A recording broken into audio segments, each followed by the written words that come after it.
بسم اللہ الرحمن الرحیم۔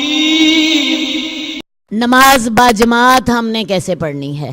اب نماز باجماعت کا ثواب جو ہے وہ 25 گنا زیادہ ہے عام نماز کے ساتھ۔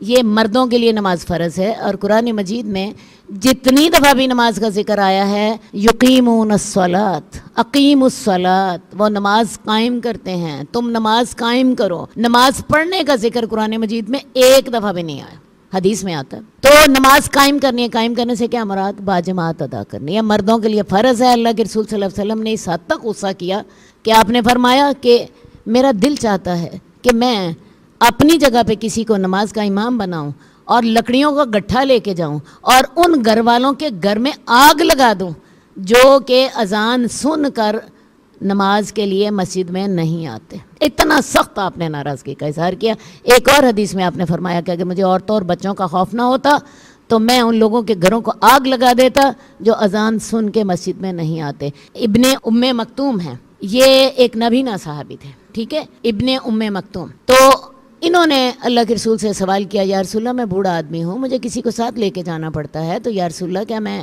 گھر نماز پڑھ لیا کروں؟ آپ خاموش رہے۔ دوسری دفعہ یہی سوال دہرایا، آپ خاموش ہیں۔ تیسری دفعہ یہی سوال دہرایا تو آپ نے کہا کیا تم اذان کی آواز سنتے ہو؟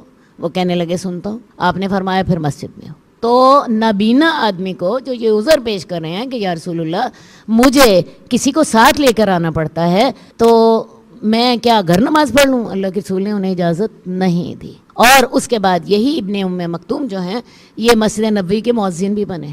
اللہ تعالیٰ نے ان کو یہ شرف بخشا۔ اچھا، اب نماز جب آپ باجماعت پڑھیں گی اس میں آپ نے امام کی پیروی کرنی ہے۔ اس میں آپ ایسا کیجئے جہاں پہ آپ نماز میں شامل ہو رہی ہیں، تراویح کی نماز میں آپ کو جانا ہوتا ہے، آپ بعض اوقات جمعے کی نماز میں جانا ہے، تراویح اکثر خواتین پڑھتی ہیں اور وہ امام کے ساتھ ہی پڑھنی ہوتی ہے، تو اس میں ایسا کریں کہ جہاں آپ امام کے ساتھ ملتی ہیں وہیں شروع کر دیں۔ مثال کے طور پہ آپ آئی ہیں، جو ہے سورہ فاتحہ پڑھی جا چکی ہے اور امام صاحب جو ہیں وہ قرآن کی تلاوت کر رہے ہیں، آپ اللہ اکبر کر کے وہیں پہ قرآن سننا شروع کر دیں اور ان کے ساتھ ہی رکوع کر لیجیے، ان کے ساتھ ہی رکوع کریں۔ یا آپ آئی ہیں وہ سجدہ کر رہے ہیں، آپ سجدے میں اللہ اکبر کہہ کے سجدے میں شامل ہو جائیں۔ اس وقت یہ نہ کریں کہ میری سورہ فاتحہ رہ گئی ہے تو میں پہلے سورہ فاتحہ پڑھوں تو پھر میں رکوع کروں گی، نہیں، آپ کو امام کے ساتھ اس کی پیروی کرنی ہے۔ دوسری رکعت میں آپ ملی ہیں، آپ جی امام صاحب جو تھے وہ رکوع کے بعد کھڑے ہوئے تھے، آپ اسی وقت ان کے ساتھ شامل ہو جائیں اور شامل ہو کے اسی طرح ان کے ساتھ سجدے میں چلی جائیں۔ رکعت اگر آپ کو رکوع مل گیا تو آپ کو رکعت مل جائے گی، لیکن اگر رکوع نہیں ملا اور سجدہ ملا ہے تو پھر آپ کو رکعت دہرانی ہوگی۔ امام کے ساتھ، امام نے سلام پھیرا، آپ اس کے ساتھ تشہد پڑھیں، سلام نہیں پھیریں اور کھڑے ہو جائیں۔ اگر آپ کی 1 رکعت رہی ہے، 2 رکعت رہی ہے، 3 رکعتیں نہیں ہیں، وہ ساری کی ساری ادا کریں، اور اس کو ادا آپ نے ایسا کرنا ہے کہ آپ کی وہ مثلاً آپ چوتھی رکعت میں آئی ہیں، اب آپ کی 3 رکعتیں رہتی ہیں، دوسری رکعت کو جو آپ کی دوسری ہے اس کو اپنی دوسری رکعت سمجھیں، اور پھر تیسری رکعت ہوگی، پھر چوتھی رکعت ہوگی۔ دوسری رکعت کا کیا مطلب ہے؟ دوسری رکعت کے بعد اتحیات ہوگا، حالانکہ آپ نے پہلی رکعت میں بھی آپ اتحیات بیٹھی ہیں، اب یہ اس کو امام کے ساتھ، وہ امام کے ساتھ تھی، اب یہ خود آپ ادا کر رہی ہیں۔ اب آپ ایسا کریں، اس کو اب آپ کی انفرادی نماز ہے، اس کو کاؤنٹ کریں، امام کے ساتھ 2 ہوئی تھی، اب آپ اگلی آپ کی تیسری ہے، امام کے ساتھ 1 ہوئی تھی، آپ کی یہ دوسری ہے، اور دوسری میں تشہد بیٹھیں۔ اس میں ہوگا کیا کہ آپ پہلی رکعت میں بھی تشہد بیٹھی ہوں گی امام کے ساتھ، دوسری رکعت میں بھی بیٹھی، اب تیسری پڑھیں صحیح طرح سے، اور چوتھی میں پھر تشہد بیٹھ کے تو سلام پھیر۔ بات سمجھ آ گئی ہے؟ جتنی رہ گئی بعد میں ادا کرو، اور نماز کے لیے سکون اور اطمینان کے ساتھ آنا ہے، کیونکہ اگر سکون اور اطمینان نہیں ہوگا تو نماز میں تو خشوع ہی نہیں ہوگا۔ ذرا آپ اندازہ لگائیں، آپ دوڑتی دوڑتی آ رہی ہیں، مجھے بتائیے کہ نماز میں سکون کہاں سے آئے گا؟ نماز میں لذت کہاں سے آئے گی؟ نماز میں مٹھاس کہاں سے آئے گی؟ تبھی آئے گی پہلے آپ سکون سے کھڑے ہوں گے، اللہ کو یاد کریں گے، اللہ کی طرف دل لگائیں گے، تو تبھی نماز میں مزہ آئے گا۔ میں نے یہ آپ کو بتایا اس لیے کہ آپ کو پریکٹیکلی پتہ لگے کہ سکون کا نماز کے اندر کتنا بڑا حصہ ہے۔ تو نماز کے لیے آنا بھی سکون کے ساتھ ہے، نماز پڑھنی بھی سکون کے ساتھ ہے، دوڑ کر نہ آئیے، اللہ کے رسول صلی اللہ علیہ وسلم نے اس سے بھی منع فرمایا۔ اچھا جی، اب آگے چلیں۔ نماز میں آپ سورہ فاتحہ کی تلاوت کریں گے، امام اپنی پڑھے گا، امام پڑھا ہوگا آپ بھی دل میں پڑھ رہی ہوں گی، اور قیام میں تلاوت سنیں۔ بعض اوقات ہوتا کیا ہے ہمارے یہاں پہ امام اتنی خوبصورت سورہ فاتحہ پڑھا ہوتا ہے کہ خواتین ساتھ پڑھنا شروع کر دیتی ہیں، ساتھ نہیں پڑھنی، آواز اس کے ساتھ پیدا ہوتی ہے، نماز میں ڈسٹربنس ہوتی ہے، دل میں پڑھیں، دل میں پڑھیں، اور اس کے ساتھ جو تلاوت کر رہے ہیں، اب اس نے 14واں سپارہ شروع کر دیا ہے، 15واں شروع کر دیا، وہ آپ نے سننا ہے، صرف اس کی تلاوت آپ نے نہیں کرنی، وہ آپ نے غور سے سننا ہے۔ اس کے علاوہ باجماعت نماز میں صفیں بنائیں۔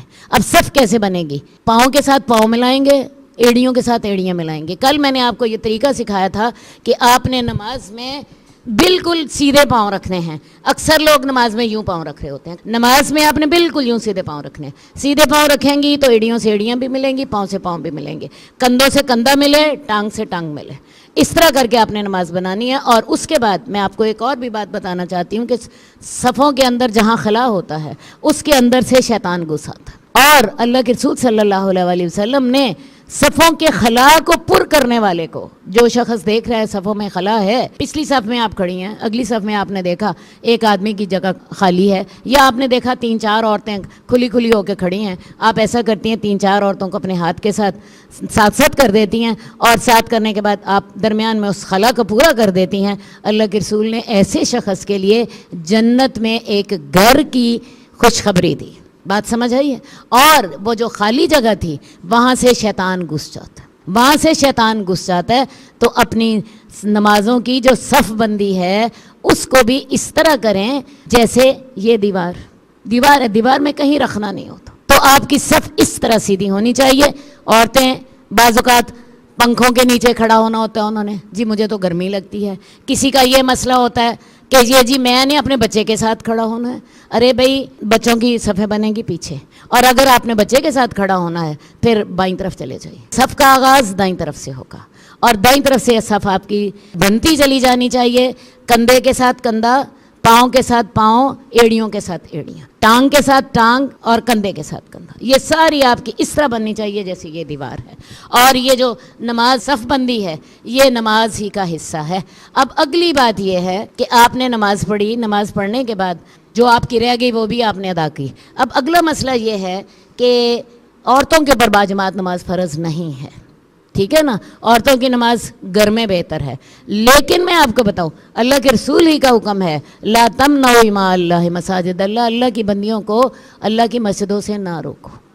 اور رسول اللہ صلی اللہ علیہ وسلم کی زندگی میں ازواج مطہرات مسجد نبوی میں فجر کی نماز اور عشاء کی نماز، اندھیرے کی نماز ادا کرتی تھیں، جبکہ مسجد میں لاؤڈ سپیکر نہیں ہوتا تھا، علیحدہ گیلری نہیں ہوتی تھی، بچے پہلے مردوں کی صف ہوتی تھی، پھر بچوں کی، پھر عورتوں کی، بچے بھی روتے تھے اور اللہ کے رسول کی نماز ڈسٹرب بھی ہوتی تھی۔ اور حدیث میں آتا ہے میرا دل چاہتا تھا کہ میں نماز لمبی کروں لیکن بچے کے رونے کی وجہ سے میں نے نماز مختصر کر دی، تو عورتیں مسجد میں آتی تھیں۔